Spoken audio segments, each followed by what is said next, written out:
Madam क्या आज योगी जी आए थे, कील ठुक गए? 5 दिसंबर को डिम्पल को हरा करके उन्हें नई दुनिया दिखा देंगे और ऐसी पटखनी लगाएंगे कि वो जानेंगे कि सपा का ऐसा सुपड़ा साफ हुआ कि कोई नहीं दिखाई पड़ा, न कोई दिखाई पड़ेगा। और बम्पर वोटों से हमारे रघुराज जीत करके आएंगे और लाएंगे राम राज्य। और मैंने कह दिया कि कह दो ताल समुंदर से, कह दो धरती अंबर से, कह दो गुवाहाटी चौपाटी से, कह दो भारत की परिपाटी से, कह दो उस खूनी माटी से कि आंख उठाएगा अगर किसी कार्यकर्ता पर तो आंख फोड़ दी जाएगी, और हाथ उठाएगा तो हाथ तोड़ दिया जाएगा। आने वाली 5 तारीख और ये हिंदू हिंदुस्तान के नाम और नरेंद्र भाई मोदी के नाम आंधी नहीं तूफान है, आंधी नहीं तूफान है मोदी। यहाँ सब बहनों का सम्मान है, जन जन की आवाज है, जन जन की आवाज है। इतना कह करके अपनी वाणी को विराम दूंगी भैया। तबीयत ठीक लग रही है? हाँ, तबीयत कुछ खराब। मेहनत करी है आपने चुनाव में? भीड़ में, चुनाव में बड़ी मेहनत करी है आपने। हाँ, मैं मेहनत क्या करूंगी। मेरा भाई आया है लड़ने के लिए, मैंने संकल्प लिया था कि इसे जिता करके भेजना है।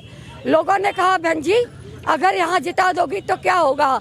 मैंने कहा भगवान राम ने कहा था कि ये विभीषण को हम लंका का राज देते हैं, और ये कह करके अगर हमने नहीं दे पाया तो ये कह दिया था कि अब तक 2 भाई बिछड़े थे, इन वन में वनवासी होकर अब 4 भाई बिछड़ेंगे इस जग में सन्यासी होकर। ऐसा हमारा चिंतन, ऐसा हमारा विचार, ऐसे हम लोग, हम ये भारतीय परंपराओं की और मोदी जी को परम वैभव पर बिठाने का कार्य करने वाले हम जैसे कार्यकर्ता, जिससे ये समाज दिखाई पड़ता है।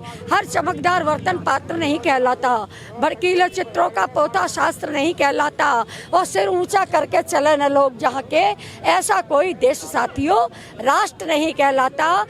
और कुरुक्षेत्र में खड़े हुए भारत को मैं समझाने निकली हूँ, घायल पड़े जटायु का उद्धार कराने निकली हूँ। मैं निकली हूँ कुटिया में दीप जलाने को, मैं निकली हूँ कुटिया में दीप जलाने को, और पत्थर पड़ी अहिल्या को सम्मान दिलाने। मैडम कवित्री है और सुना है, आप बता रही थी हमें कल कि अटल बिहारी वाजपेयी जब आते थे तो आप बराबर में बैठाकर आप उनको कविताएं सुनाती थी, कहती थी आपसे कि कविता सुनाओ। मिला है आज यही में त्याग है अटल जी का, आज यही सम्मान है अटल जी का कि आज अटल जी की वजह से हम साथ हैं और मान और अपमान का कोई भी ध्यान नहीं है। अटल जी कहा करते थे उषा तू ऐसे ही रहना, मैं किसी शबनम की तरह कोई चाट न पाए। लेकिन मैंने कहा या मैं दुर्गा वाहिनी बन करके मैं एक समाज में ऐसी मशाल जलाऊंगी, या तुम और संकल्प दिलाऊंगी बहनों को। आज करो संकल्प नया, तुम कर दो नई कहानी, या तुम जीजाबाई बनना या झांसी की रानी। अरे कालिदास का अमर काव्य हो, तुम तुलसी की रामायण, अमृतवाणी हो गीता की, घर घर होता पारायण, भूषण की तुम शिवा बाबुनी, आला का हुंकारा हो, सूरदास का स्वर तुम, मधुरम स्वर तुम, मीरा का एक तारा हो, हल्दी घाटी की रज का सिंदूर लगाया करती हो, अर्शोड़ित की लाली से तुम पाँव रचाया करती हो। और मैं जन्म से हूँ हिंदुस्तानी, कर्म से हूँ छत्राणी, मैं भारत की भाग्य विधाता, जन जन है मेरी वाणी, जन जन है मेरी वाणी, डुबा दे जो जहाजों को उसे तूफान कहते हैं। बहुत बढ़िया मैडम, आपसे हमने अपना वादा पूरा कर दिया। आप कविताएं सुनी आपकी और सबको दिखाने की कोशिश करी। भावुक है, अटल जी का जब नाम लिया भावुक हो गई मैडम। ऐसे हैं कार्यकर्ता भाजपा के जो दिल से जुड़े हुए हैं के साथ। भाई साहब उन्होंने कहा उषा अगर तू शहीद हो जाओगी तो बलिदानी परंपरा में तेरा एक नाम लिख जाएगा। मैंने कह दिया मेरे मरने से इस धरती की आब नहीं जाएगी, माता वीर प्रसूता है और पुत्री जाएगी।